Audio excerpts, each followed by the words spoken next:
সবাইকে স্বাগত জানাচ্ছি আমি কনক সারোয়ার আজকের অনুষ্ঠানে। দর্শক, গুরুত্বপূর্ণ একটি ইস্যু আজকে আমাদের সামনে, বেশ কয়েকটি ইস্যু, তার মধ্যে অত্যন্ত গুরুত্বপূর্ণ হচ্ছে, আপনারা জানেন যে জাতিসংঘের যে রিপোর্ট জুলাই বিপ্লবকে কেন্দ্র করে জাতিসংঘের মানবাধিকার কমিশনের যে রিপোর্ট সেটি গতকাল প্রকাশিত হয়েছে, পূর্ণাঙ্গ রিপোর্ট। এই রিপোর্টের পরে আসলে আওয়ামী লীগ জুলাই বিপ্লব নিয়ে যেসব ন্যারেটিভস প্রচারের চেষ্টা চালাচ্ছিল সেগুলো সবই আসলে কি বলবো, মানে উড়ে গেছে আর কি। এগুলো যে বিভ্রান্ত করার চেষ্টা সেটি প্রমাণিত হয়েছে। নতুন করে প্রশ্ন এসেছে যে এই মুহূর্তে হাসিনার রাজনৈতিক ভবিষ্যৎ কি, আওয়ামী লীগের রাজনৈতিক ভবিষ্যৎ কি। কারণ গত 6 মাস ধরে আওয়ামী লীগ এবং তার যে রাজনৈতিক দল তারা উল্টো প্রচার করতে চেয়েছে, জুলাই বিপ্লবকে ভিন্ন খাতে প্রবাহিত করার চেষ্টা করেছে, নানা রকমের গুজব, নানা রকমের গল্প তারা বলেছে। এই বিষয়টি মূলত আজকের আলোচনার বিষয়। পাশাপাশি আয়নাঘর এবং অন্যান্য প্রসঙ্গ থাকবে। আজকে এই বিষয়ে আমার সঙ্গে আলোচনা করতে যোগ দিচ্ছেন আপনাদের অত্যন্ত প্রিয় মানুষ, প্রিয় মুখ, দৈনিক আমার দেশ পত্রিকার সম্পাদক, সাবেক জ্বালানি উপদেষ্টা জনাব ডক্টর মাহমুদুর রহমান। মাহমুদ ভাই, আপনাকে স্বাগত জানাচ্ছি। ধন্যবাদ কনক। সালাম আলাইকুম দর্শক শ্রোতা, আসসালাম আলাইকুম। মাহমুদ ভাই, প্রথমেই আপনাকে অভিনন্দন, 21 পদক আপনি পেয়েছেন। আপনার অনেক দিনের আসলে আমাদের প্রত্যাশা ছিল যে আপনি রাষ্ট্রীয়ভাবে সম্মানিত হবেন। অবশেষে সেই সম্মান মিলল। আপনাকে আমাদের পক্ষ থেকে আন্তরিক অভিনন্দন এবং শুভেচ্ছা। যদিও পুরস্কার আপনাদের কাছে কোনো ম্যাটার করে না, তারপরে আমরা আনন্দিত আপনার এই পুরস্কার প্রাপ্তিতে। আমার কাছে কি ম্যাটার করে জানেন? এই যে আপনারা, মানে আমরা যারা লড়াই করেছি বিদেশ থেকে গত পুরো এক্সাইলের সময়টা, আপনারা যখন আমাকে ভালোবাসেন, আমাকে পছন্দ করেন, বাংলাদেশের জনগণ যখন আমার প্রতি তারা মমতা দেখায়, বিশ্ববিদ্যালয়ে ইয়াং ছেলেমেয়েরা যখন আমার বক্তৃতা শুনতে আসে, এটা আমার কাছে সর্বোত্তম পুরস্কার। আর রাষ্ট্রীয় পুরস্কার সবাই প্রশংসা পেতে ভালোবাসে মানুষ, সেই দিকে এটা এক ধরনের রেকগনিশন। তবে আমি মনে করি এটা কোনো ব্যক্তিগত রেকগনিশন না, এটা আমার দেশের লড়াইয়ের রেকগনিশন। কাজেই এটা আমার দেশের পুরো পরিবারের সবারই অংশ আছে, কারণ সবাই সাফার করেছে, সবাই লড়াই করেছে। এবং পুরস্কারের ক্যাটাগরিতে যে সাংবাদিকতার সঙ্গে যে মানবাধিকার শব্দটিও লাগানো হয়েছে, এটাতে আমি মনে করি যে ওটা একটা বুদ্ধিমানের কাজ করছে আর কি। দুটো মিলিয়ে আপনার এই পদক। আশা করি আপনি আপনার কার্যক্রম অব্যাহত রাখবেন, অতীতে যেমন ছিল এখন আমরা দেখছি, ভবিষ্যতেও সেটি সেই ধারাই থাকবে। তো মাহমুদ ভাই, এই যেটা আমি বলছিলাম যে জাতিসংঘের যে রিপোর্ট, এই রিপোর্ট কিন্তু ধরেন শেখ হাসিনাকে আসলে একেবারে ধসিয়ে দিয়েছে। মানে এর পরে আসলে আওয়ামী লীগের বা হাসিনা পন্থীদের আর বলার কি বাকি আছে, আমি এটাই বুঝি না। আপনি যদি দেখেন 114 পাতার এই রিপোর্টে মানে তারা সকল কিছু প্রত্যেকটা বিষয় তারা তুলে ধরেছে এবং তারা বলছে যে তাদের কাছে সকল প্রমাণ আছে। বিচার যদি আন্তর্জাতিক মানের হয়, বিচার যদি স্ট্যান্ডার্ড জাজমেন্ট যদি শুরু হয়, তাহলে তারা সকল প্রমাণও তারা সামনে নিয়ে আসবে। তো এই জাতিসংঘের এই রিপোর্ট এবং হাসিনা এবং তার দলের রাজনৈতিক ভবিষ্যৎ, এই বিষয়টা নিয়ে আমরা একটু আপনার কাছ থেকে আপনার বিশ্লেষণটা শুনতে চাই। আসলে কনক, আমরা গত 5 বছর ধরে হাসিনা সরকার সম্পর্কে যেটা বলে আসছিলাম বাইরে থেকে, যেটা একটা ফ্যাসিস্ট সরকার, একটা বর্বর সরকার, এবং আমি তো সেই 2013 সাল থেকে এদেরকে ফ্যাসিবাদী সরকার বলেছি, সেটাই এই রিপোর্টের মাধ্যমে আরো প্রমাণিত হয়েছে। যদিও এই রিপোর্টটি মূলত জুলাই বিপ্লবের গণহত্যার উপরে এই রিপোর্টটি পড়েছি, আমি পুরোটা রিপোর্টটি পড়েছি। তো এই রিপোর্টের মাধ্যমে আমি যেটা মনে করি যে হাসিনার রাজনৈতিক কবর হয়ে গেছে, তার রাজনৈতিকভাবে তাকে দাফন করা হয়ে গেছে, এবং রাজনৈতিকভাবে হাসিনার কিংবা হাসিনাপন্থী আওয়ামী লীগের ফিরে আসার আমি আর কোনো সুযোগ দেখি না বাংলাদেশে। যদিও মনে হচ্ছিল যেন হাসিনা কিছুদিন ধরে যেরকম বক্তৃতা করছিল এবং যে বক্তৃতা দেওয়ার সুযোগ তাকে ভারত সরকার করে দিচ্ছিল, তার মাধ্যমে মনে হচ্ছিল যে আওয়ামী লীগ আবার একটু চাঙ্গা হওয়ার চেষ্টা করছে। তো দুটো ঘটনার মধ্যে দিয়ে আওয়ামী লীগের এই চাঙ্গা হওয়ার প্রচেষ্টা আমি মনে করি সম্পূর্ণভাবে পরাজিত হয়েছে। প্রথম ঘটনা ছিল যে তার বক্তৃতার সঙ্গে সঙ্গে সাধারণ জনগণ যেভাবে 32 নম্বরকে গুড়িয়ে দিয়েছে, কারণ 32 নম্বর গুড়িয়ে দেওয়ার মাধ্যমে তারা ফ্যাসিবাদের এক আইকন, আমি শুধু আইকন বলি না, আমি আমার লেখায় লিখেছি যে এটা অ্যাকচুয়ালি আওয়ামী লীগের জন্য একটা মন্দির বানানো হয়েছিল যেখানে শেখ মুজিবের পূজা করা হতো, এবং এই মন্দিরটা বানানো হয়েছিল ভারতীয় বয়ানকে শক্তিশালী করবার জন্য। তো সেই বয়ান এবং মন্দিরকে ঘুরিয়ে দিয়েছে বাংলাদেশের জনগণ, এবং তার পরপরই আপনার এই রিপোর্টটি চলে এলো। তো এর মধ্য দিয়ে যে হাসিনার যে গণহত্যা, হাসিনার যে মানবতা বিরোধী অপরাধ, সেগুলো প্রমাণিত হয়ে গেল। কাজে এইটা প্রমাণিত হওয়ার পরে শেখ হাসিনার বিচারে আমি মনে করি আর কোনো বাধা রইল না, প্রমাণের আর কোনো সমস্যা নাই বলে আমি ধারণা করি। এবং শেখ হাসিনা এবং আর যাদেরকে বলা হয়েছে, যেমন বিশেষ করে শেখ হাসিনা এবং তার যে হোম মিনিস্টার ছিল আসাদুজ্জামান কামালের কথা বলা হয়েছে, কাজেই এবং তার যে একটা প্যারালাল বাহিনী ছিল যারা এই গণহত্যা চালিয়েছে হাসিনার সরাসরি নির্দেশে, তাদের বিচার দ্রুত হয়ে যাওয়া উচিত। এবং এটা খুব বেশি কালক্ষেপণের আর প্রয়োজন আছে বলে আমি মনে করি না। আমি আশা করব যে আদালত যেটা গঠিত হয়েছে সেখানে খুব শিগগিরই এটার বিচার শেষ হয়ে যাবে এবং হাসিনার বাংলাদেশের আইনে যেটা সর্বোচ্চ সাজা আছে সেই সাজাই হওয়া উচিত বলে আমি মনে করি এই রিপোর্ট থেকে। যদিও আমি লয়ার নই, কাজেই লয়াররা তাদের যুক্তি তর্ক বলবেন এবং বিচারপতিরা তার রায় দেবেন। কিন্তু আমার কাছে একটা শব্দ আছে, লিগাল টার্ম, প্রাইমা ফেসি। তো প্রাইমা ফেসি আমার মনে হয়েছে যে এই অপরাধে তার সর্বোচ্চ শাস্তি হওয়া উচিত। বাংলাদেশের আইনে যেটা আছে সেই আইন অনুযায়ী তার সর্বোচ্চ শাস্তি হওয়া উচিত। সুতরাং হাসিনার রাজনীতি বাংলাদেশে শেষ বলেই আমি মনে করি, তা সমাপ্ত হয়ে গেছে। কিন্তু বড় কথা হলো যে ভারতীয় যে হেজেমনি সেটা কি সমাপ্ত হয়েছে? সেটা সমাপ্ত হয় নাই। এটা আমাদের বুঝে নিতে হবে যে ভারত হাসিনাকে নিয়ে খেলছিল, হাসিনাকে ব্যবহার করছিল এবং হাসিনার মাধ্যমে ভারত তার যে উপনিবেশ বাংলাদেশে তৈরি করেছিল সেই উপনিবেশটা হারাতে চাচ্ছিল না ভারত। এবং তারা মনে করছিল যে হাসিনার মাধ্যমে একটা বিশৃঙ্খলা তৈরি করবে, ইউনূস সরকারকে ফেলে দেবে, এমন একটা সামাজিক অস্থিরতা তৈরি হবে যে এখানে ১/১১-র মতো একটা সরকার চলে আসবে। এটাই কিন্তু ভারতের প্রত্যাশা ছিল। এটা আমাদের সবাইকে বুঝতে হবে। ভারত কখনো মনে করে নাই যে হাসিনা আবার ক্ষমতায় ফিরে আসবে। ভারতের ইচ্ছাটা ছিল ১/১১-২, মানে ১/১১ যদি আমরা ফিরে যাই তো ১/১১ সরকারের আসলে এটা একটা ভারতপন্থী সরকার ছিল। দুর্ভাগ্যবশত বাংলাদেশের সেনাবাহিনী ওই সরকারকে তৈরি করেছিল। তার মানে ওই সরকারের পিছনে মঈন ফখরুদ্দিনরা ছিল, মঈন মাসুদরা ছিল, যারা ভারতীয় চর ছিল। যদিও মঈন সেনাবাহিনী প্রধান ছিল, মাসুদ 9 ডিভিশনের চিফ ছিল, কিন্তু তারা ভারতীয় এজেন্টের আচরণ করেছে এবং ওই সরকার 2 বছর ধরে ভারতীয় স্বার্থ রক্ষা করেছিল, আপনার নিশ্চয়ই মনে আছে।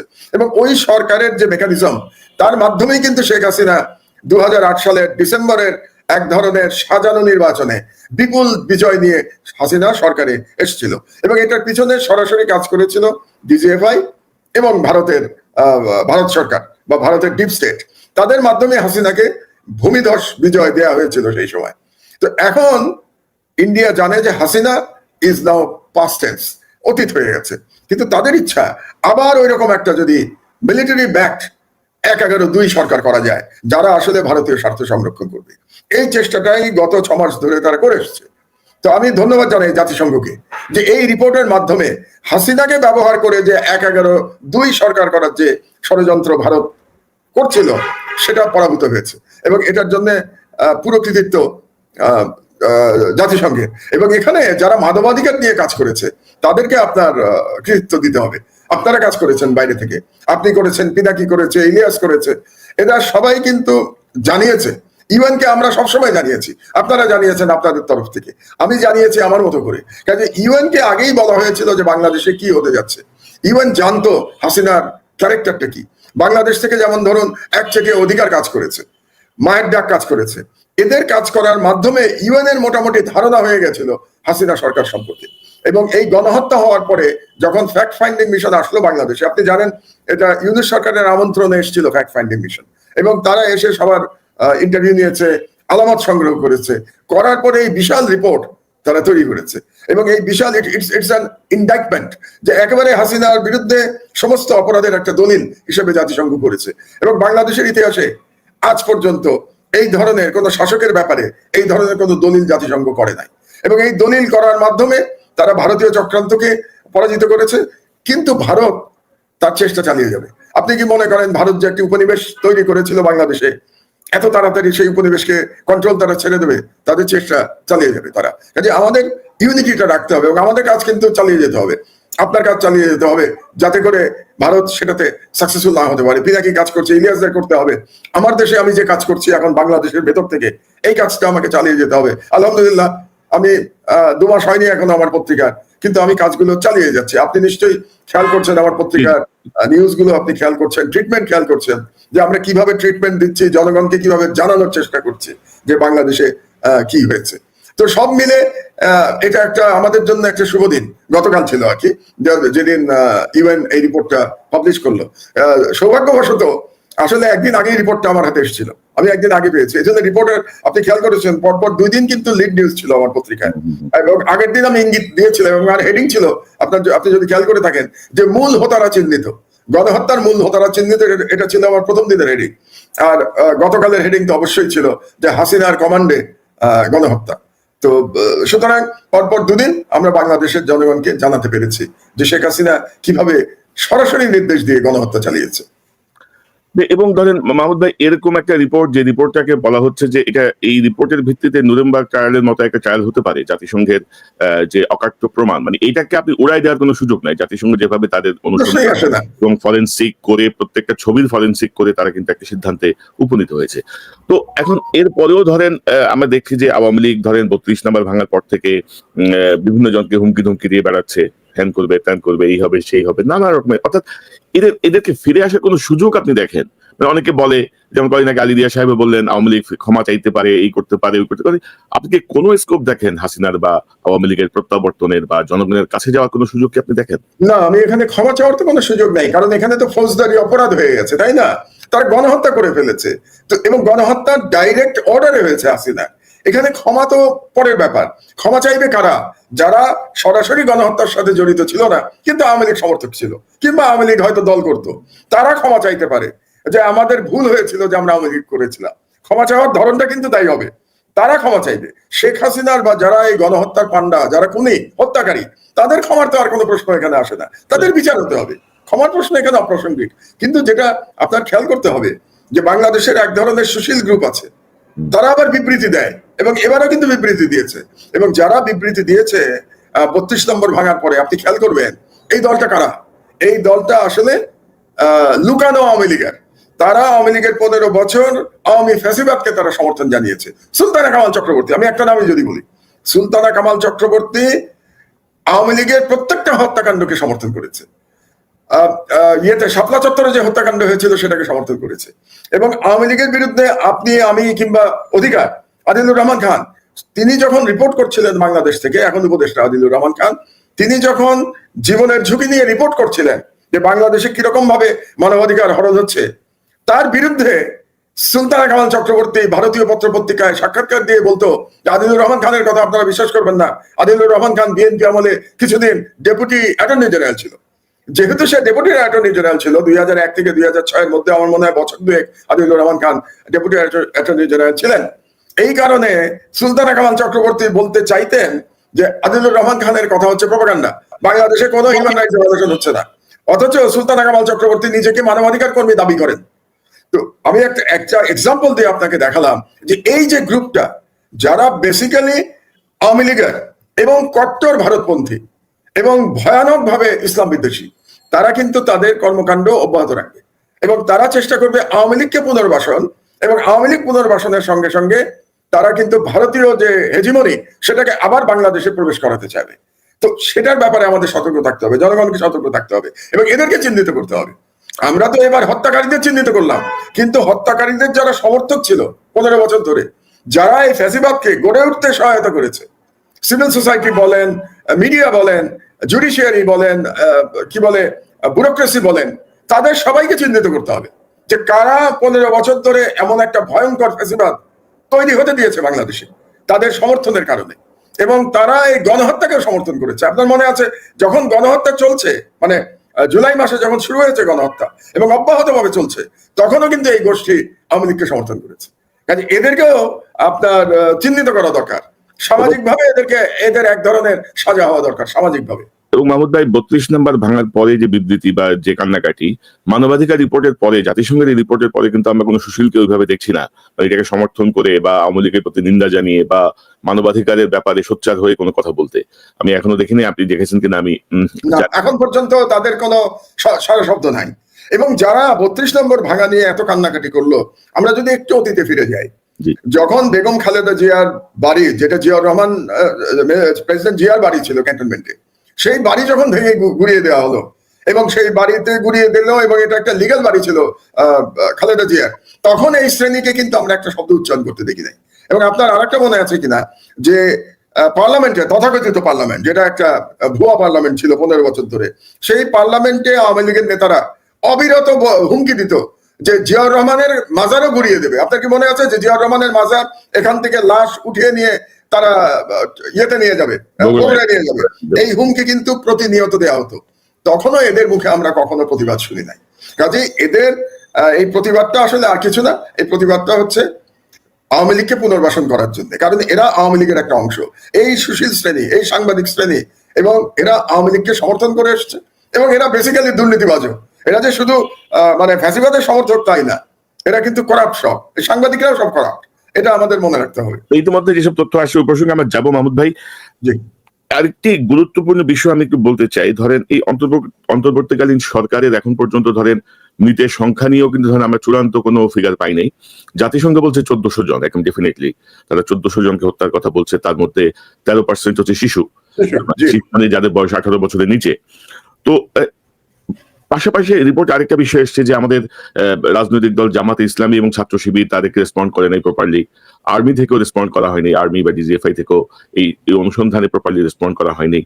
এই বিষয়টা কি, কেন, কিভাবে, কি মনে করেন আপনি? এটা কি ভয়ে, কি অনুরাগে, কি? আমি জানি না, আর্মির দিক থেকে এক ধরনের হয়তো তাদের অপরাধ বোধ কাজ করেছে সেনাবাহিনীর, কারণ এই রিপোর্টে পরিষ্কার বলা হয়েছে যে সেনাবাহিনী থেকেও গুলি করা হয়েছে, এই রিপোর্টের মধ্যে আছে কিন্তু। তার মানে সেনাবাহিনীও দায় মুক্তি পাচ্ছে না, এবং এখন সেনাবাহিনীর যারা কমান্ডার বা আর্মি চিফ জেনারেল ওয়াকার, তাদের দায়িত্ব হচ্ছে এখন যে কারা গুলি চালিয়েছে তাদেরকে চিহ্নিত করা। যেমন আমার কাছে একটা খবর আছে যে যখন জুনিয়র অফিসাররা বাধ্য করলো সিনিয়রদের এই ঘোষণা দিতে যে ছাত্রদের উপরে আর গুলি চালানো হবে না, এটা সম্ভবত 2 কিংবা 3 তারিখে, আগস্টের 2 বা 3 তারিখে জুনিয়র অফিসাররা বাধ্য করলো। এখানেও কিন্তু সিনিয়রদের কোনো ক্রেডিট নাই।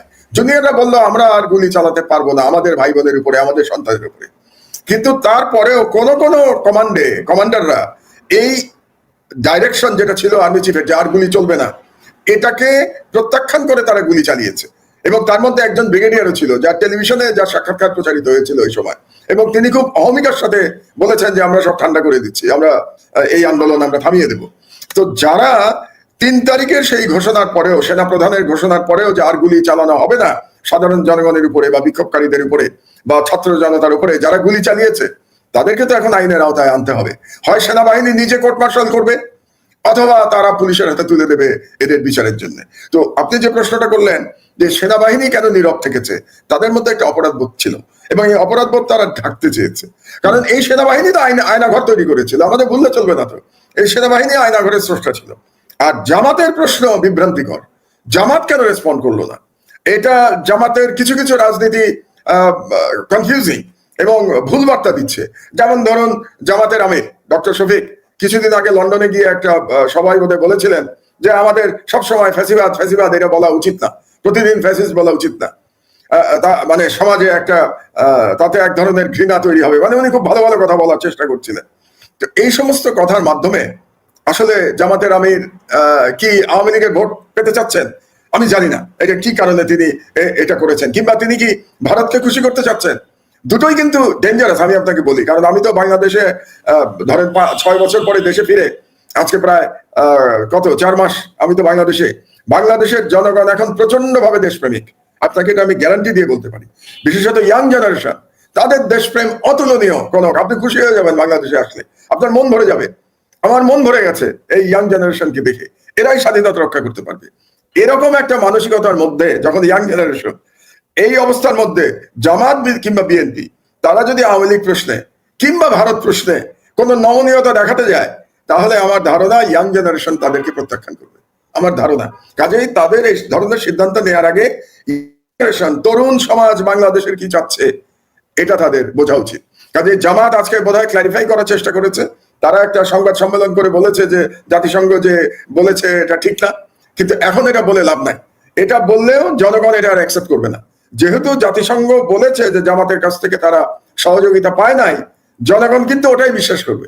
জামাত এখন যতই এটা ক্ল্যারিফাই করার চেষ্টা করুক, তাতে লাভ হবে না। সুতরাং জামাত যদি সহযোগিতা না করে থাকে, তাহলে আমি বলবো জামাত আর একটা পলিটিক্যাল ব্লান্ডার করেছে। জামাত তো অনেক পলিটিক্যাল ব্লান্ডার করেছে তাদের এই স্বাধীনতা উত্তর বা স্বাধীনতার সময় থেকে বাংলাদেশে।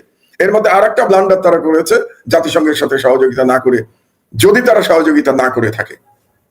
না, তবে আমরা ধরেন আর্মির একটা সুনির্দিষ্ট বক্তব্য চাই, মানে অপরাধ বোধ বলে তো আমরা বলছি, কিন্তু তাদের একটা বক্তব্য চাই আমরা। পাশাপাশি জামাতের একটা সুনির্দিষ্ট ব্যাখ্যা আসা উচিত যে কি পরিস্থিতিতে তারা এরকম একটা ভয়াবহ ঘটনায় জাতিসংঘকে সহযোগিতা করলো না, যেটা জাতিসংঘকে বলতে হচ্ছে। পাশাপাশি আপনি যদি দেখেন যে আর্মি গ্রেডেড বুলেটের কথা কিন্তু বলছে জাতিসংঘের রিপোর্টে, বলা হচ্ছে যে সেই বুলেট, যে বুলেট আপনার বুলেট প্রুফ মানে বর্ম ভেদ করে ঢুকে যায়, এত শক্তিশালী বুলেট এখানে ব্যবহার করা হয়েছে। তো আমার মনে হয় সেনাবাহিনী ছাড়া আর কারো কাছে এই বুলেট থাকার কথা না। কথা না, আর্মি, র্যাব, বিজেপি এইসব জায়গায় আমার মনে হয় যে এখানে একটা আলাদা একটা তদন্ত হওয়া উচিত যে কারা কিভাবে। না, আমি আরেকটা কথা বলি, আমি ভুলে যাওয়ার আগে কনক, যে আর্মির স্বার্থে এটা করা উচিত। কারণ বাংলাদেশ আর্মি পিস কিপিং এ তারা 1 নম্বর, আপনি তো জানেন, জাতিসংঘের পিস কিপিং এ এই রিপোর্ট কিন্তু আর্মির রেপুটেশনের জন্য খুবই ক্ষতিকারক একটা রিপোর্ট, জাতিসংঘের রিপোর্ট। এখন যদি প্রশ্ন ওঠে যে আর্মি নিজের দেশের মানুষের উপর গুলি চালিয়েছে, নিজের দেশের মানুষকে হত্যা করেছে, সেই আর্মিকে আমরা জাতিসংঘের পিস মিশনে চাই না, তাতে তো বাংলাদেশের সেনাবাহিনীর ক্ষতি হবে, বাংলাদেশের ক্ষতি হবে। আমরা তো চাই না এই ক্ষতি হোক বাংলাদেশের বা বাংলাদেশের সেনাবাহিনী। কাজে আমি আহ্বান জানাবো আজকের আপনার এই টকশোর মাধ্যমে জেনারেল ওয়াকার এবং সব জেনারেল সাহেবদের যে আপনারা নিজের উদ্যোগে এই তদন্ত করুন এবং বিচার করুন। যারা 3 তারিখের আগে কিংবা পরে নিরস্ত্র জনগণের উপরে গুলি চালিয়েছে তাদের বিচার হওয়া দরকার, তাদেরকে চিহ্নিত করুন আপনারা।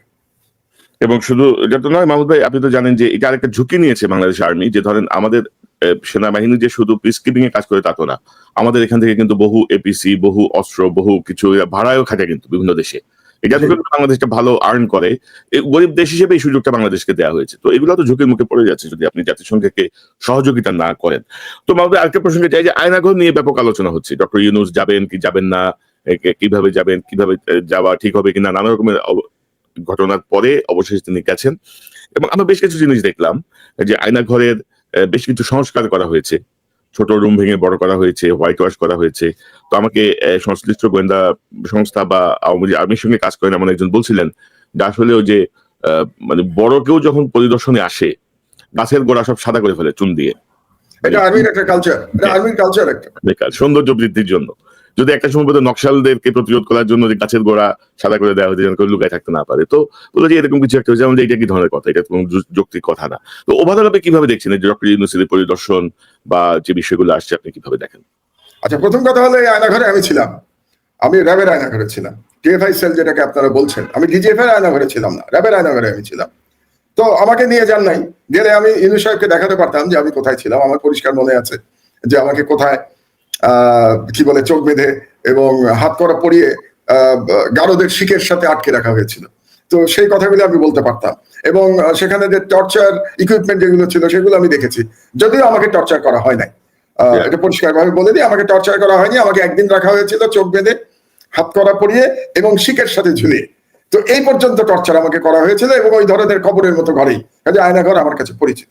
2 নম্বর কথা হলো, এবং আমি ওখানে থাকা অবস্থায় আমাকে যদিও ফিজিক্যালি টর্চার করা হয় নাই, শুধুমাত্র ওই টর্চার ইকুইপমেন্ট গুলো দেখানো ছাড়া, ওটাও কিন্তু একটা মেন্টাল টর্চার। আপনাকে যদি কেউ টর্চার ইকুইপমেন্ট দেখায়, এটা কিন্তু একটা বিশাল মানসিক টর্চার। যে গেছে সে বুঝতে পারবে কেমন, যে ওই অবস্থায়, ওই অসহায় অবস্থায় কেমন লাগে। কিন্তু আমি অন্য লোকদের যে নির্যাতন করা হয়েছে তাদের চিৎকার শুনেছি। পাশের ছেলেই তো হয়তো আহত একজন আছেন, তাদের কিন্তু চিৎকার আমি সর্বক্ষণ শুনতে পেয়েছি। কাজে আমি জানি সেখানে টর্চার করা হয়েছে। আর দ্বিতীয় কথা হলো যে ইউনূস সাহেব অনেক দেরি করে গেছেন, এখানে আরো আগে যাওয়া উচিত ছিল। কিন্তু দেরি করার জন্য আমি যেটা আমার সোর্সের মাধ্যমে শুনতে পেয়েছি, একটা পত্রিকা চালাই, বুঝতেই তো পারেন কনক, আমাদের অনেক সোর্স আছে, যেমন আপনার অনেক সোর্স আছে, তো সেরকম আমাদের নানা রকম সোর্স আছে। আমি শুনেছি সেনাবাহিনী থেকে নাকি বাধা ছিল, তারা চায় না ইউনূস সাহেব এটা দেখতে যান। তো সেনাবাহিনী এটা বাধা দিয়ে অন্যায় করেছে, তাদের উচিত হয় নাই।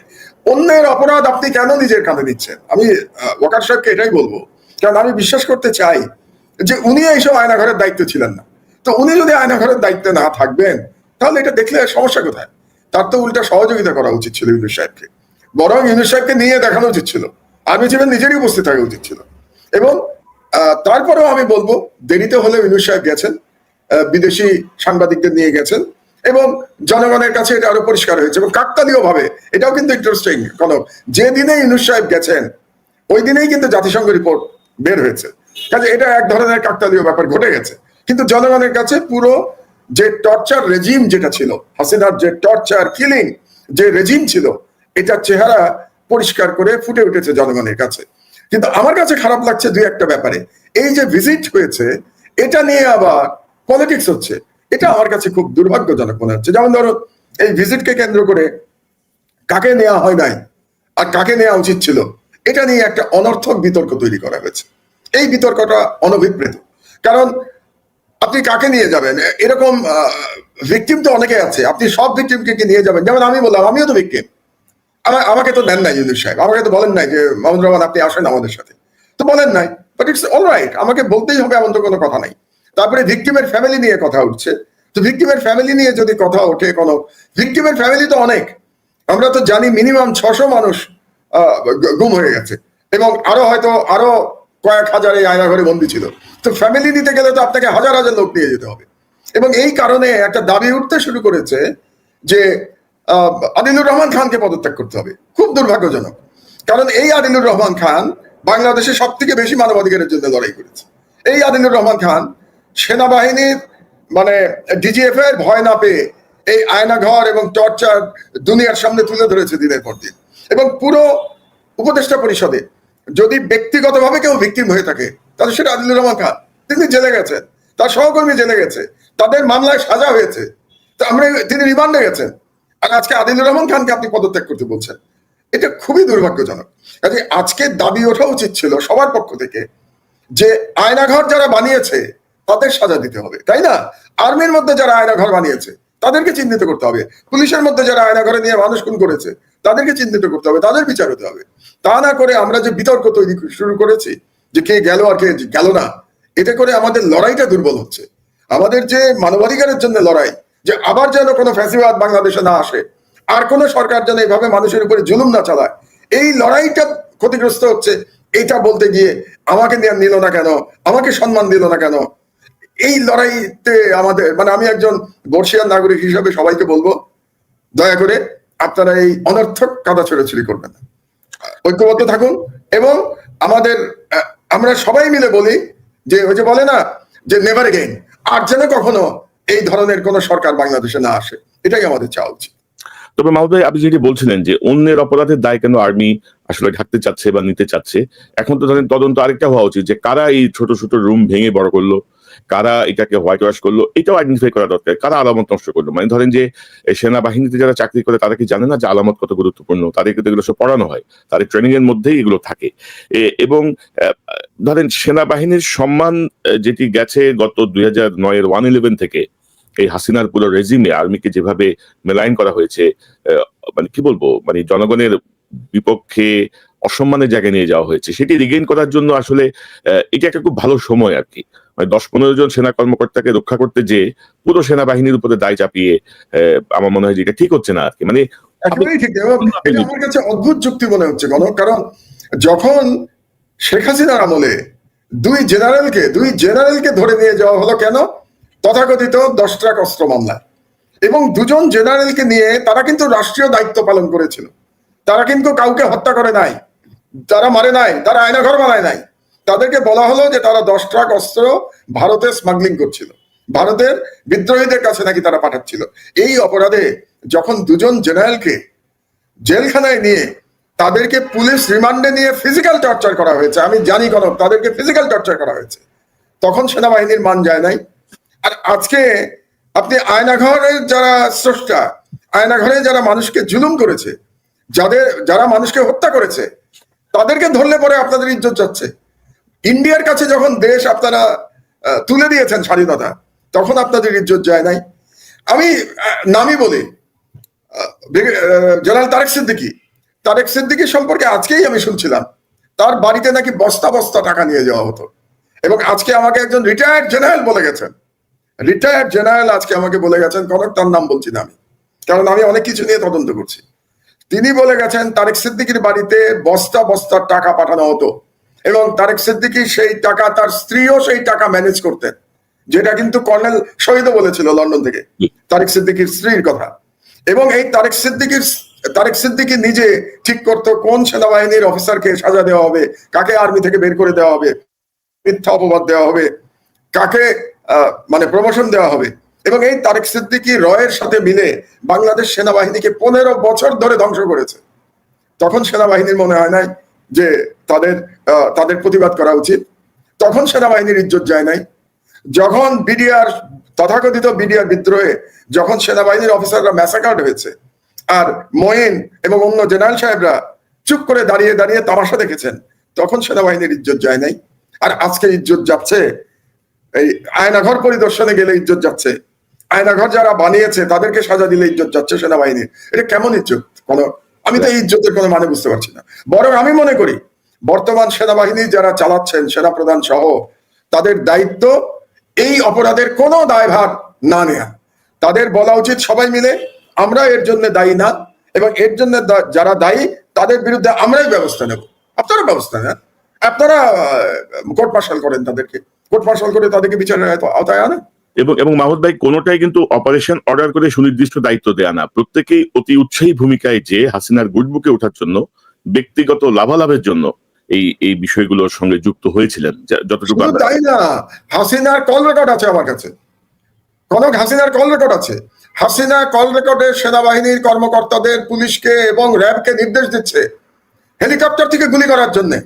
সে নির্দেশ দিচ্ছে lethal weapon, lethal weapon, lethal শব্দ ব্যবহার করছে হাসিনা, লিথাল শব্দ ব্যবহার করে বলছে মানুষ খুন করবার জন্য। তো এটাতে সেনাবাহিনীর ইজ্জত যায় নাই যে শেখ হাসিনার কি অথরিটি আছে সরাসরি একজন সেনা কর্মকর্তা কিংবা পুলিশ কর্মকর্তাকে নির্দেশ দেয়া?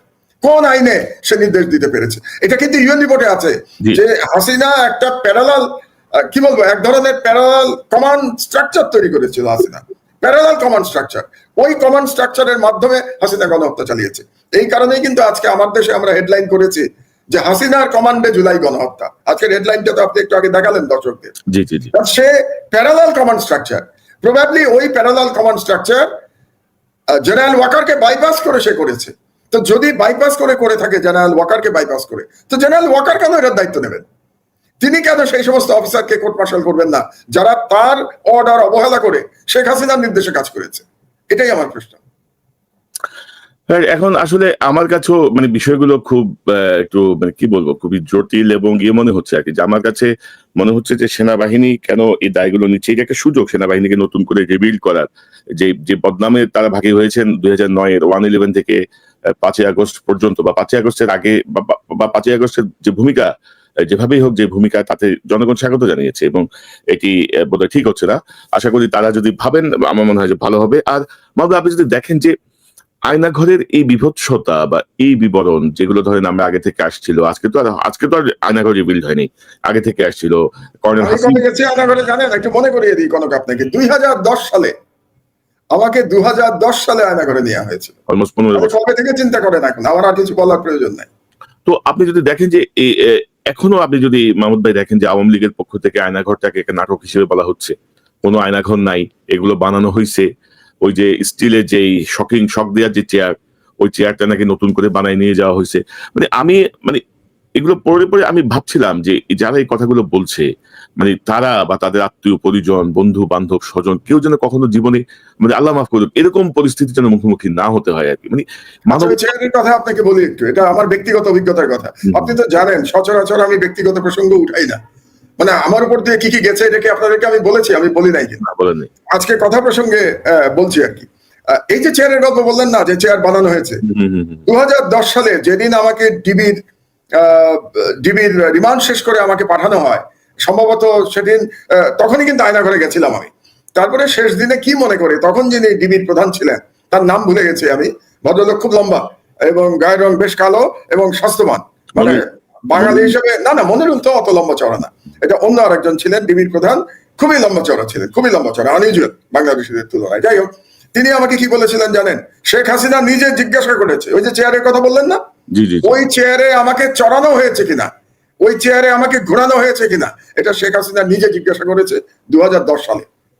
তাহলে বুঝতে পারছেন যে এটা বানানো না। আমি এটা প্রমাণ করবার জন্য বললাম যে আওয়ামী লীগের যারা বলছে যে নির্লজ্জ আওয়ামী লীগের, যাদের মধ্যে কোনো অনুশোচনা নাই, এরা মানুষ নামের কলঙ্ক, পিশাচ, তারা বলছে যে এটা বানানো 2010 সালে। এই জন্য এই চেয়ারের গল্পটা বললাম আমি, যে আমার ব্যক্তিগত অভিজ্ঞতা আছে, অন্যের কথা কি বলবো আমি তো আয়নাঘরও দেখেছি, চেয়ারের গল্প শুনেছি, চেয়ারও দেখে এসেছি। আমি কি কি টর্চার জিনিস দেখেছি জানেন? প্লাস দেখেছি, যেটা দিয়ে নখ তুলে নেওয়া হতো আয়নাঘরে, প্লাস দিয়ে নখ তুলে নেওয়া হতো, সেটা দেখেছি। আমি হাতুড়ি দেখেছি, যে হাতুড়ি দিয়ে আঙুল ভাঙা হতো। আমি ছোট ছোট করাত দেখেছি, যেই করাত দিয়ে আঙুল কাটা হতো। এগুলো আমি নিজে দেখে এসেছি আয়নাঘরে। কিসের গল্প করে আওয়ামী লীগেরা? কিসের গল্প করে? সেটা আমার নিজের চোখে দেখা। এগুলা মানে আমি আসলে মাহমুদ ভাই, আমি খুবই মানে কি বলবো, আমার এগুলা বলতেও লাগে আর কি, যে এইসব আচরণ মানে কিভাবে মানুষ করে আর কি। আমি নিজেও বুঝি না, মানে একটা রাজনৈতিক দল কিভাবে এগুলো করে। তো মাহমুদ ভাই, আরেকটা প্রসঙ্গ বেশ আলোচনায় আসছে আজকে। তো আপনার আপনার আমার দেশে কিন্তু এটা নিয়ে আপনি তো একটা পর একটা যেসব নিউজ করতেছেন মাহমুদ ভাই, মানে পরিস্থিতি একটু জটিল হয়ে যাচ্ছে বাংলাদেশে আর কি। কোন মানুষ দিয়ে যাচ্ছে, মানুষ মনে করে কি জানেন, মাহমুদুর রহমানের কাছে গেলে এই নিউজ ছাপা হবে, জি জি জি জি। কোন চাপের কাছে আমার দেশ সারেন্ডার করবে না। সুতরাং তথ্য থাকলে মাহমুদুর রহমানকে ছাপিয়ে দেবে, এটা হলো আমার এখন সুবিধা। না, এটা শুধু সুবিধা না, এটা অনেক গুরুত্বপূর্ণ বিষয় আপনি সামনে আসছেন। যেমন আমরা দেখছি যে শ্যামল দত্তের অ্যাকাউন্টে আছে 1042 কোটি টাকার লেনদেন হয়েছে। লেনদেন না, আমাদের হেডলাইনে একটা ভুল আছে, আমি নিজের ভুল নিজে স্বীকার করে দিই। লেনদেন হয়েছে অ্যাকচুয়ালি 2100 কোটি টাকা। লেনদেনের ডেফিনেশনটা একটু বুঝাই আপনাকে। লেনদেন মানে হলো যে টাকা জমা হয় এবং যে টাকা উঠিয়ে নেওয়া হয়, এটা যোগ করাকে বলে লেনদেন। আমাদের হেডলাইন হওয়া উচিত ছিল শ্যামল দত্তের নামে 1000 কোটি টাকা জমা হয়েছিল। আপনি ভাবতে পারেন 1042 কোটি টাকা, 1042 কোটি টাকা কনক কার কাছে? শ্যামল দত্ত নামের একজন সম্পাদক। কোন পত্রিকার সম্পাদক? ভোরের কাগজ। ভোরের কাগজ কত কপি চলে জানেন? এখন তো বন্ধ হয়ে গেছে, জানেন বলে ভোরের কাগজ এখন বন্ধ। কিন্তু বন্ধ হওয়ার আগে কত কপি চলতো জানেন? 1000 কপি। 1000 কপি চলতো ভোরের কাগজ। সেই পত্রিকার সম্পাদকের অ্যাকাউন্টে জমা হয়েছে নগদ 1034 কোটি টাকা, তাই না? আমরা বোধহয় হেডলাইন তাই দিয়েছি, 1034 কোটি টাকা। 1042 কোটি টাকার লেনদেন। 1042, সরি, 1042 কোটি টাকা। আচ্ছা আপনি বলেন তো 1042 কোটি টাকা একজনের অ্যাকাউন্টে কিভাবে জমা হতে পারে? এই টাকার সোর্স কি? আমার এখানে দুটো প্রশ্ন। এই টাকার সোর্স কি? কোত্থেকে এসছে 1042 কোটি টাকা? এবং এই টাকা আবার উত্তোলন করে নেওয়া হয়েছে। আপনি ভেবে দেখেন ব্যাপারটা, 1000 কোটি টাকা জমা হচ্ছে, 1000 কোটি টাকা আপনি উঠিয়ে নিয়েছেন। কাকে দিয়েছেন আপনি 1000 কোটি টাকা? উঠিয়ে নেওয়ার পরে এই টাকা কোথায় গেছে? সুতরাং এটা ব্যাংকেও জিজ্ঞেস করতে হবে যে ব্যাংকই বা এত টাকা উঠিয়ে নিতে দিল কেন? এটা একটা, জানেন তো আপনি আজকে, আমি আপনাকে বলি, আমি যদি 10 লাখ টাকা তুলতে যাই আমার ব্যাংক থেকে আজকে, আমাকে ম্যানেজার প্রশ্ন করবে যে স্যার 10 লাখ টাকা, সরি 10,000 না, 10 লাখ টাকা, 10 লাখ টাকা তুলতে গেলে ম্যানেজার প্রশ্ন করবে স্যার 10 লাখ টাকা নিয়ে আপনি কি করবেন? 10 লাখ টাকা ক্যাশ নিয়ে। আর 1000 কোটি টাকা উঠিয়ে নিয়ে গেছে, কেমন করে? এবং আমার দৃঢ় বিশ্বাস কনক, এই টাকা সোর্স শুধু বাংলাদেশ হতে পারে না। এই টাকা অন্য কাজে ব্যবহৃত হয়েছে, অন্য জায়গা থেকে এসছে। এবং আমি বলেই দেই, এর সাথে আমার ধারণা ভারতীয় ডিপ স্টেট জড়িত, এবং এই টাকার সাথে আওয়ামী লীগেরা জড়িত। এটা দুর্নীতির টাকা এবং ভারতীয় ডিপ স্টেটের টাকা বাংলাদেশে এই টাকা বিতরণ করা হয়েছে যাতে করে হাসিনা টিকে থাকতে পারে। হাসিনার ক্ষমতায় টিকে থাকার জন্য এই টাকা ব্যবহৃত হয়েছে আমার ধারণা। এটা তদন্ত না করলে তো জানতে পারবো না। কিন্তু আমরা একটা ইন্টারেস্টিং ইনফরমেশন আজকে দিয়েছি।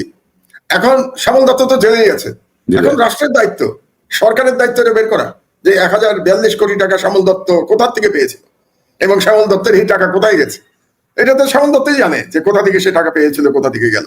এবং এক শ্যামল দত্ত না তো, এই সাংবাদিকদের এত টাকা, আপনি তো সাংবাদিক ছিলেন কোনো, এবং আপনি বড় পোস্টে ছিলেন, প্রাইভেট কোম্পানিতে ছিলেন, কত টাকা বেতন পেতেন আপনি? কত টাকা আপনার ব্যাংক অ্যাকাউন্টে ছিল?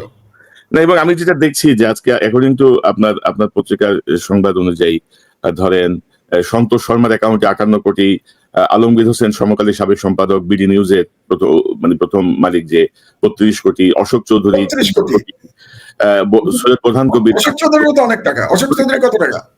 অশোক চৌধুরী হচ্ছে 24 কোটি, 24 কোটি, বোরহান কবির 18 কোটি, নঈম নিজাম 16 কোটি, জাহিদুল হাসান পিন্টু 14 কোটি, ফরিদে ইয়াসমিন 10 কোটি, মধুসূদন মন্ডল 9 কোটি, শ্যামল সরকার 9 কোটি। মানে কি, মানে এরা ভাবা যায় মাহমুদ ভাই এই বিষয়গুলা? আমি তো কল্পনাই করতে পারি না যে কিভাবে সম্ভব। একজন সাংবাদিক কত বেতন পায়, কত বেতন পায়, তার সংসার খরচ লাগে, তারপরে এত টাকা তার অ্যাকাউন্টে কিভাবে জমা হতে পারে আর অ্যাকাউন্ট থেকে খরচ হতে পারে। তো আমার মনে হয় আমরা সরকারকে সহযোগিতা করছি। আমি আপনাকে বলি, এই পত্রিকা বের হওয়ার পর থেকে গত 2 মাস তো এখনো হয় নাই, 22 তারিখে 2 মাস হবে। আজকে তো সবে কত তারিখ? আজকে তো 13 তারিখ মাত্র। তো এর মধ্যে আমরা যে পরিমাণ খবর দিয়েছি সরকারকে, আমি মনে করি সরকারের আমাদেরকে ধন্যবাদ জানানো উচিত আমার দেশে। কারণ এই খবরগুলো সরকারের কাছে ছিল না, এই খবরগুলো আমরা সরকারকে দিয়েছি। এখন সরকার যদি অ্যাকশন নিতে চায় তো কিন্তু সরকার অ্যাকশন নিতে পারে, তারা যদি নিতে চায়। এবং আরেকটা প্রসঙ্গে আমি একটু বলি মাহমুদ ভাই, আমি গতকাল এই জাতিসংঘের রিপোর্টটার পরে আমি এটা নিয়ে আলাদা একটা প্রোগ্রাম করার প্ল্যান করছি। আসলে অনেক ইনফরমেশন, তো ধরেন ম্যাক্সিমাম পত্রিকাতেই কিন্তু এই যে হাসিনার নির্দেশেই যে গণহত্যা হাসিনা যে মাস্টার মাইন্ড, হাসিনা যে প্ল্যানার, হাসিনা যে সকল কিছু নিয়ন্ত্রণ করছে, এইভাবে কিন্তু মানে আমার দেশ যেভাবে বিষয়টাকে সামনে এনেছে, এইভাবে কিন্তু অধিকাংশ পত্রিকায় চেপে গেছে। এবং আমি যদি আপনাকে দেখাই, প্রথম আলো একটা রিপোর্ট করছে অন্তর্বর্তীকালীন সরকারের সময়ও ঘটেছে মানবাধিকার লঙ্ঘন। জাতিসংঘ অনুসন্ধানী দলের প্রতিবেদন 12 ফেব্রুয়ারি তারা এটা বাংলাদেশ সময় 14:27 মানে 2:27 তারা এই রিপোর্টটা করে। এই রিপোর্টটা এখন অবশ্যই কার নাই, এটা আবার চেঞ্জ করে ফেলছে, তারা নিশ্চয়ই প্রতিক্রিয়া পেয়ে চেঞ্জ করছে। এখন ধরেন অন্তর্বর্তীকালীন সরকারের সময় কি মানবাধিকার লঙ্ঘন হচ্ছে, that is not the highlighted point or top line of UN report, তাই না? তো তোমরা এটাকে সামনে আনতেছো। এবং আপনি যদি দেখেন যে আমরা বারবার বলছিলাম কিন্তু বিভিন্ন সময়ে যে ফ্যাসিবাদের দোষরদেরকে আপনি যদি মিডিয়ায় রেখে আপনি গণতন্ত্রের পথে ফিরে যেতে পারবেন না। কারণ মিডিয়ার ভূমিকা তো আমরা জানি, আমরা নিজেরা প্র্যাকটিক্যালি কাজ করছি, এখনো করতেছি। সো এরাই কিন্তু বিভিন্ন রকম ভাবে মানে ক্ষতিগ্রস্ত করতেছে। ধরেন বিএনপির কোনো ত্রুটি পাইলে এটা হেডলাইন করে দিচ্ছে, ইউনূস সরকারকে আন্ডারমাইন করার চেষ্টা করতেছে। এবং ইউনূস সাহেবের যে অর্জনগুলো, এগুলো কিন্তু তারা ধরেন ওইভাবে প্রজেক্ট করে না। কিন্তু ধরেন যে আমিরাত থেকে যেভাবে বাংলাদেশিরা ছাড়া চলে আসলো, ইউরোপিয়ান দেশগুলো যেভাবে ভিসার ব্যবস্থাটা হয়ে গেল, আরো আরো বেশ কিছু বিষয় কিন্তু ধরেন আমাদের ইকোনমিক ক্ষেত্রে ধরেন যে সাহায্যগুলো আসলে পর্যন্ত বাংলাদেশ বহু আগে কিন্তু মুক্তব্যে পড়ে যেত, কিন্তু মানে ক্যাশ $1 বিলিয়ন, এগুলো কিন্তু হাইলাইটেড হচ্ছে না। কিন্তু আপনি দেখেন যে আমি খুব অবাক হয়েছি যে প্রথম আলোর মতো একটা পত্রিকা মানে জাতিসংঘের রিপোর্ট নিয়ে তার শিরোনাম হচ্ছে অন্তর্বর্তী সরকারের সময় করছে মানবাধিকার লঙ্ঘন। প্রথম আলোর লোকজনই তো এই সরকারে আছে, এই সরকারে প্রথম আলোর লোকজন দিয়ে তো বোঝাই, তাই না? নাম নিতে গেলে তো এখন বিরাট তালিকা হয়ে যাবে না প্রথম আলো। তো আমি আপনার জবাবটা আমি দেই যে আমার দেশ পারছে, এরা কেন পারছে না, এটা জবাবটা আমি আগে দিই। 3-4টা প্রশ্ন আপনি উত্থাপন করেছেন। আমার দেশ পারছে কেন জানেন? আমাদের এডিটোরিয়াল পলিসি খুব ক্লিয়ার। আমাদের এডিটোরিয়াল পলিসিটা কি? এটা হচ্ছে ভারতীয় হেজেমনির বিরুদ্ধে।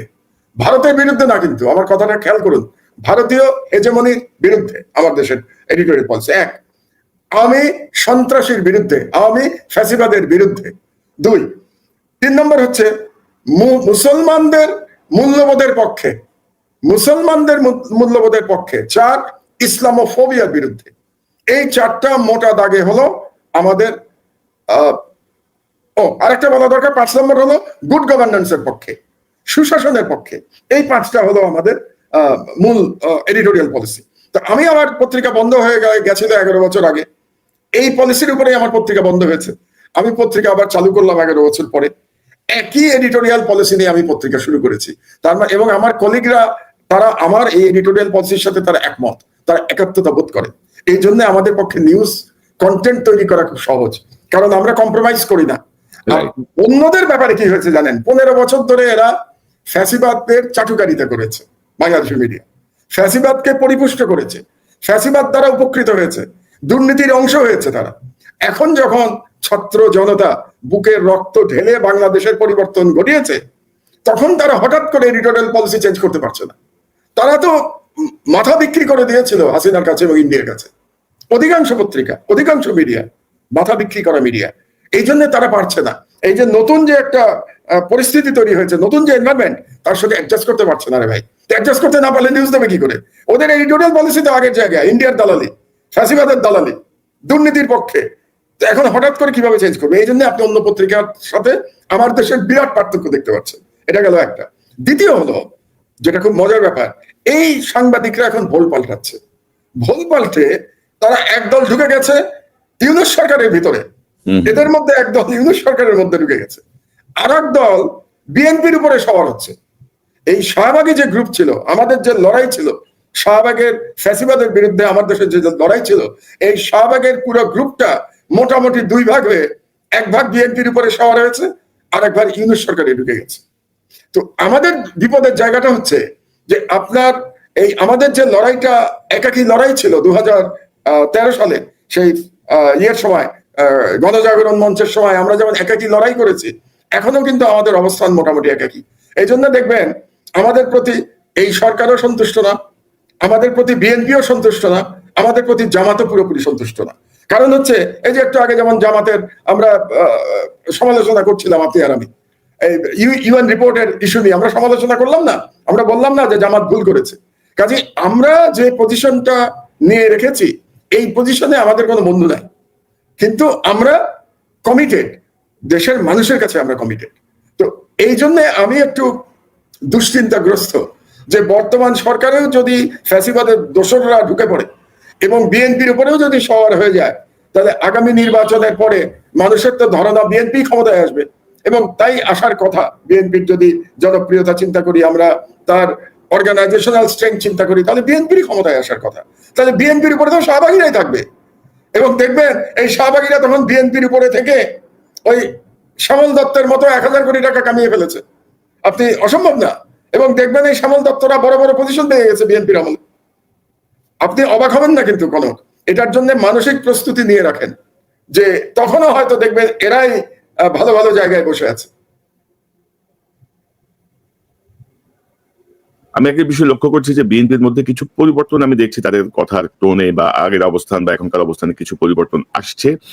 তো ইতিমধ্যে ধরেন আমি যেটা দেখলাম যে বাংলাদেশ সরকার শেখ হাসিনাকে ফেরাতে দিল্লিতে প্রয়োজনীয় কাগজপত্র পাঠিয়েছে ঢাকা, এবং আপনি তো জানেন যে গতকাল মানবাধিকার কমিশনের যিনি প্রধান হাই কমিশনার ভলকার তুর্ক কিভাবে এইসব অপরাধীদের দেশে ফেরানো যাবে সে ব্যাপারেও কিন্তু সাংবাদিকদেরকে বলেছেন যে মানে যেটাকে আপনার আন্তর্জাতিক আইনের যে গুরুতর লঙ্ঘন সেটি নিয়ে তিনি কিন্তু এক ধরনের গাইডলাইন দিয়েছেন। পাশাপাশি বলেছেন যে বিচারটা যদি বাংলাদেশের যদি যথাযথভাবে হয় তাহলে জাতিসংঘ পূর্ণ সহযোগিতা করবে।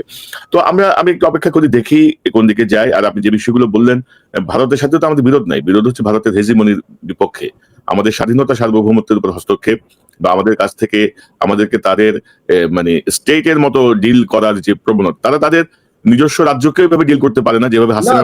তারা ডিল করে কলোনির মতো, নিজের রাজ্যকে তো কিছু অধিকার দিতে হয় কোনো, তারা ডিল করে আমাদের সাথে কলোনির মতো। আরেকটা একটু পরিষ্কার করে নেই, আন্তর্জাতিক আইনেরও প্রয়োজন নাই শেখ হাসিনার মতো খুনিকে বাংলাদেশে ফিরিয়ে আনার জন্য।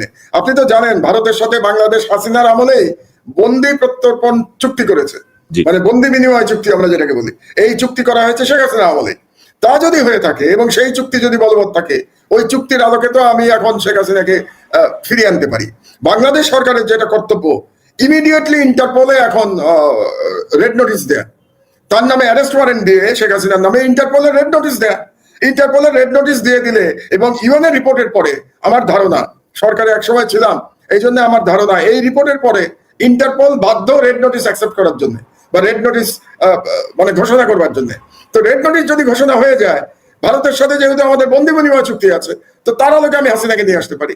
তো কারণ অন্যরা, আপনি হাসিনার সাথে আওয়ামী লীগের অন্য নেতাদের মধ্যে পার্থক্যটা কি জানেন? পার্থক্য হচ্ছে হাসিনা যে ভারতে, এটা ভারত নিজেই স্বীকার করেছে, কিন্তু আওয়ামী লীগের অন্য নেতাদের ব্যাপারে ভারত স্বীকার করে নাই।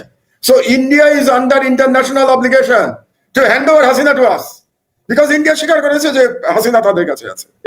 এবং ইন্ডিয়ার ভেতরেও কিন্তু চাপ বাড়ছে, ইন্ডিয়ার ভেতরেও চাপ বাড়ছে। এখন কিন্তু আলোচনা হচ্ছে যে শেখ হাসিনাকে আর কতদিন তারা আশ্রয় দেবে, এবং শেখ হাসিনাকে কেন্দ্র করে বাংলাদেশের সাথে সম্পর্ক কতটা নষ্ট করবে, এটা নিয়ে তাদের মধ্যে এক ধরনের বিতর্ক শুরু হয়েছে, তাদের পলিটিশিয়ানদের মধ্যে, এমনকি মিডিয়াতেও। তো আমার এখন এটাই কথা, যদি ভারত এখন হাসিনাকে ফেরত না দেয় বন্দি বিনিময় চুক্তি অনুযায়ী, তাহলে চুক্তি লঙ্ঘন কে করছে? ভারত করছে চুক্তি লঙ্ঘন। কাজে এটা একটা ইউনুস সরকারের একটা বিরাট সুযোগ ভারতের উপরে চাপ সৃষ্টি করা, এবং আমার ধারণা যদি এটা করে ইউনুস সরকার, তাহলে আন্তর্জাতিক সমর্থন পাবে। পৃথিবীর সকল দেশ বাংলাদেশকে সমর্থন করবে ইউনুস সরকারকে হাসিনাকে ফেরত আনার ব্যাপারে। তবে মাহমুদ ভাই, আমি খুব গভীর ভাবে ডক্টর ইউনুসের গত 6 মাসের ওনার বক্তৃতা, ওনার কথাবার্তা দেখছি, মানে ইউনুস সাহেবকে তো হালকা ভাবে নেওয়ার কোনো সুযোগ নাই আর কি। মানে অনেকে একটু আন্ডারএস্টিমেট করতে চাইছিল, আমার মনে হয় না যে ইউনুস সাহেব সেই জিনিস আর কি। উনি ওনার মতো করেই এগিয়ে যাচ্ছে। আমার মনে হয় যে কেউ যদি এটা করে সে নিজে সর্বনাশ করবে। আপনি দেখেন না, ইউনুস সাহেব অসহায়তা দেখাচ্ছেন যে নুরুল কবির ভাই সেদিন ইন্টারভিউতে সাহায্য নাকি আমলাতন্ত্র আটকায় রাখছে। তো মানে আমলাতন্ত্রের এত দুঃসাহস, মানে এরাও কে আন্ডারএস্টিমেট করতেছে ডক্টর ইউনুসকে, এরা বুঝতেছে না এখনো খেলা কোন দিকে যেতে পারে। তো মাহমুদ, প্রায় 1 ঘন্টা হয়ে গেল, আমি এটা শেষ করবো। একটা বিষয় যে ধরেন গতকাল জামাতে ইসলামী নির্বাচন কমিশনে গেছে, তারা কিন্তু কিছু সংস্কারের পরে নির্বাচনের কথা বলে এসে 23টি দফা তারা দিয়েছে। পাশাপাশি তারা স্থানীয় সরকার নির্বাচন আগে চাচ্ছে, জাতীয় নির্বাচনের আগে, মানে গ্রামগঞ্জ এগুলোকে গতিশীল রাখার জন্য। বিএনপি আবার মনে করছে স্থানীয় সরকার নির্বাচন যদি আগে হয় তাহলে এটি নির্বাচন আরো বিলম্বিত হবে। আপনার কাছে একটা অভিমত নিতে চাই আর কি, আপনি কিভাবে দেখছেন বিষয়টাকে? না, আমি দেখছি যে বিএনপি আর জামাতের মধ্যে এখন যে সম্পর্কটা, সেটা অনেকটা কামিং গভর্নমেন্ট এন্ড কামিং অপোজিশনের মধ্যে কার মতো সম্পর্ক। কারণ কামিং গভর্নমেন্ট বলতে আমার ধারণা যে বিএনপি ক্ষমতায় আসবে তার অর্গানাইজেশনাল স্ট্রেংথের কারণে, এবং কামিং অপোজিশন জামাতকেই আমি দেখতে পাচ্ছি, কারণ আওয়ামী লীগের নির্বাচন করার আমি কোনো সুযোগই দেখতে পাচ্ছি না। হ্যাঁ, আওয়ামী লীগের বিভিন্ন নেতারা স্বতন্ত্রভাবে হয়তো নির্বাচন করতে পারবে। আমি অ্যাজ এ পলিটিক্যাল অ্যানালিস্ট কিন্তু আপনাকে কথাটা বলছি, যেহেতু রাজনীতি নিয়ে বহুদিন লেখালেখি করি, পড়ার চেষ্টা করি, তো সেই হিসাবে আমি বলছি আওয়ামী লীগের পক্ষে দলগতভাবে নির্বাচনের কোনো সুযোগ এই রিপোর্টের পরে আমি আর দেখছি না। এতদিন ধরে বিএনপি এক ধরনের আওয়ামী পুনর্বাসনের ইঙ্গিত দিচ্ছিল যে তারা এই ব্যাপারে পজিটিভ, তারা আওয়ামী লীগকে ইলেকশনে চায়, কিন্তু এই রিপোর্টের পরে আমি জানি না বিএনপির নেতারা কোন মুখ নিয়ে জনগণকে বলবে যে আমরা আওয়ামী লীগকে নির্বাচনে চাই। কিভাবে বলতে পারে? তার মানে আপনারা কি গণহত্যাকারীকে চান? যারা এইভাবে হত্যা করেছে তাদেরকে আপনি নির্বাচনে চাচ্ছেন, তাদেরকে আপনি পলিটিক্যালি পুনর্বাসন করতে চাচ্ছেন। ভেরি ডিফিকাল্ট, বিএনপির জন্য ভেরি ডিফিকাল্ট। তা যদি হয় তাহলে আওয়ামী লীগের যারা স্বতন্ত্র প্রার্থী হয়ে যারা নির্বাচন করবেন তারা করবেন। আর আমরা যেটা শুনতে পাচ্ছি যে ছাত্ররা একটা দল করবে, এখনো এটা শোনা, আমরাও নিউজ করেছি আমাদের পত্রিকায়, এবং আমাদের মানে খবর অনুযায়ী ফেব্রুয়ারির মধ্যেই দল হওয়ার কথা। আমাদের খবর অনুযায়ী ফেব্রুয়ারির মধ্যে 2-1 ছাত্র মানে উপদেষ্টার পদত্যাগ করার কথা, এখনো হয় নাই। কিন্তু তারপরেও যেটা শুনতে পাচ্ছি তারা দল করবে। তাহলে প্রতিদ্বন্দ্বিতা করবে মোটামুটি 3টা দল, বিএনপি, জামাত এবং ছাত্রদের দল, আর স্বতন্ত্র আওয়ামী লীগেররা। আর এছাড়া ছোট ছোট দল যারা আছে তারা করতে পারে, বাট আমার মনে হয় ছোট দলগুলো এক ধরনের অ্যালায়েন্সের মধ্যে যাবে। কেউ কেউ হয়তো জামাতের সাথে অ্যালায়েন্স করবে, কেউ কেউ বিএনপির সাথে করবে, কেউ কেউ ছাত্রদের সাথে করতে পারে। তো সেই হিসেবে এখন পর্যন্ত যে পলিটিক্যাল সিনারিও, তাতে মনে হচ্ছে বিএনপি ক্ষমতাসীন দল হবে, জামাত বিরোধী দল হবে। সুতরাং তাদের এখন যে তর্ক আপনি দেখতে পাচ্ছেন, সেই তর্কটা যেটা পার্লামেন্টে হবে এটা এখনই শুরু হয়ে গেছে। এটা আমি এইভাবে দেখি, এবং আমি মনে করি এটা তো ভালো, গণতন্ত্রের জন্য ভালো। তো আমরা তো চাই গণতন্ত্রে একটা সরকারি দল থাকুক, একটা বিরোধী দল থাকুক। অনেকে এতদিন ধরে বলছিল, মানে এই রিপোর্ট আসার আগ পর্যন্ত বাংলাদেশে বিভিন্ন জায়গায় আমি শুনছিলাম কনক, যে বিএনপি চায় যে আওয়ামী লীগ বিরোধী দল হোক, মানে বিএনপি ক্ষমতায় থাকবে, আওয়ামী লীগ বিরোধী দল হবে এবং জামাত 3 নম্বরে থাকবে। এটা নাকি বিএনপির স্ট্র্যাটেজি। আমি জানি না, সত্য মিথ্যা বলতে পারবো না, কিন্তু এই রিপোর্টের পরে বিএনপির ওই স্ট্র্যাটেজি তো আর কাজে দিবে না। আওয়ামী লীগকে আপনি তো আর বিরোধী দল হিসেবে পাচ্ছেন না, তাহলে বিরোধী দল আপনি না চাইলেও জামাতকেই আপনার মেনে নিতে হচ্ছে বিরোধী দল হিসেবে। আর ছাত্রদের দল কতটা করতে পারবে কি পারবে না সেটা ভবিষ্যৎ বলে দেবে আমাকে, আমরা দেখবো কোথায় যায় দেশ। ওইটাই। এবং ধরেন যে আমরা গতকাল আরেকটা গুরুত্বপূর্ণ ঘটনা ঘটছে, মির্জা ফখরুল মানে বিএনপির পক্ষ থেকে কিন্তু শেখ হাসিনাকে প্রধান আসামি করে 842 জনের হত্যার একটা তালিকা দিয়ে আন্তর্জাতিক অপরাধ ট্রাইব্যুনালে কিন্তু মামলা দায় অভিযোগ করা। এত সময় লাগলো? আমার একটাই প্রশ্ন, বিএনপির এত সময় লাগলো এটা করতে? বিএনপি কি ইউএন রিপোর্টের আগ পর্যন্ত তারা প্রয়োজন মনে করে নাই এটা করবার? এটা করার জন্য ইউএন রিপোর্টের জন্য দেরি করতে হয়েছে? এবং এই বিএনপির নেতারা কি একসময় ছাত্রলীগ নিষিদ্ধ হওয়াতে তারা দুঃখ প্রকাশ করেন নাই? এই বিএনপি কি একসময় শেখ মুজিবের ছবি নামানোতে দুঃখ প্রকাশ করেন নাই? এই বিএনপি কি শেখ মুজিবের মূর্তি ভাঙাকে বেশ মন খারাপ করেন নাই? এমনকি এই বিএনপি 32 নম্বর ভাঙা নিয়েও তো তাদের আপত্তি আছে, 32 নম্বর ভাঙা নিয়ে। তো এখন হঠাৎ করে তারা মামলা করতে যাচ্ছেন, তো কাজে বিএনপির রাজনীতি বোঝা একটু কঠিন। আমার যেটা মনে হয় বিএনপির রাজনীতিতে নানা মতের লোকজন আছে, তো একবার এক এক ধরনের মতের লোকজন তাদের পলিসি নিয়ন্ত্রণ নিচ্ছে।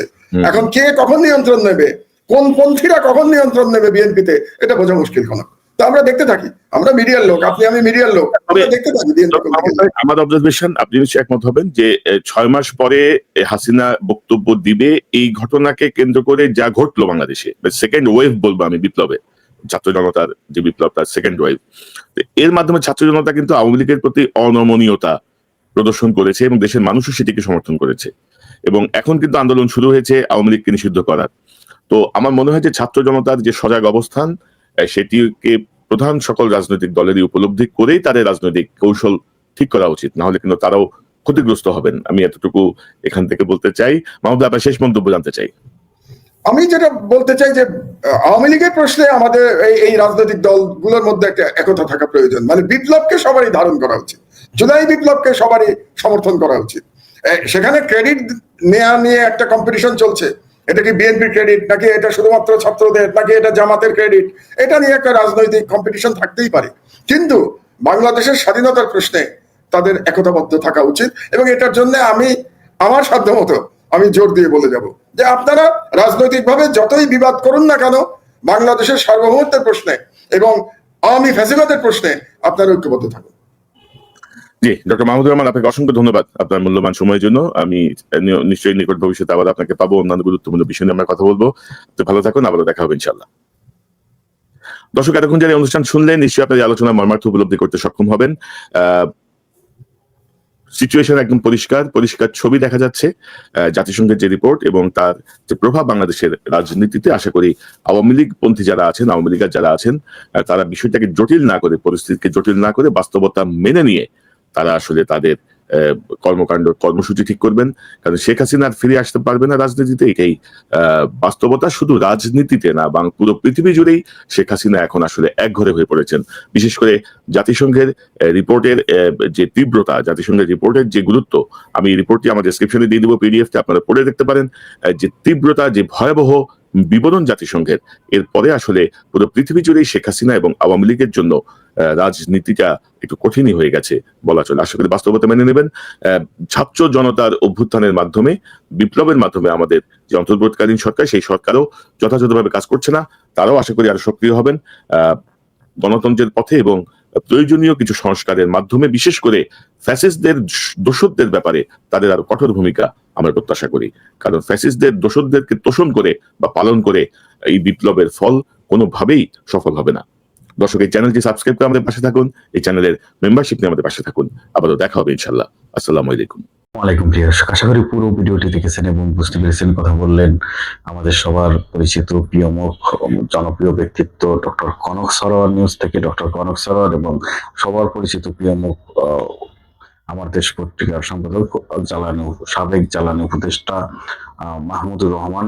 প্রিয় দর্শক, আজকের এই বিশেষ লাইভ টক শোটি খুবই গুরুত্বপূর্ণ একটি লাইভ টক শো ছিল বাংলাদেশের বর্তমান প্রেক্ষিতে।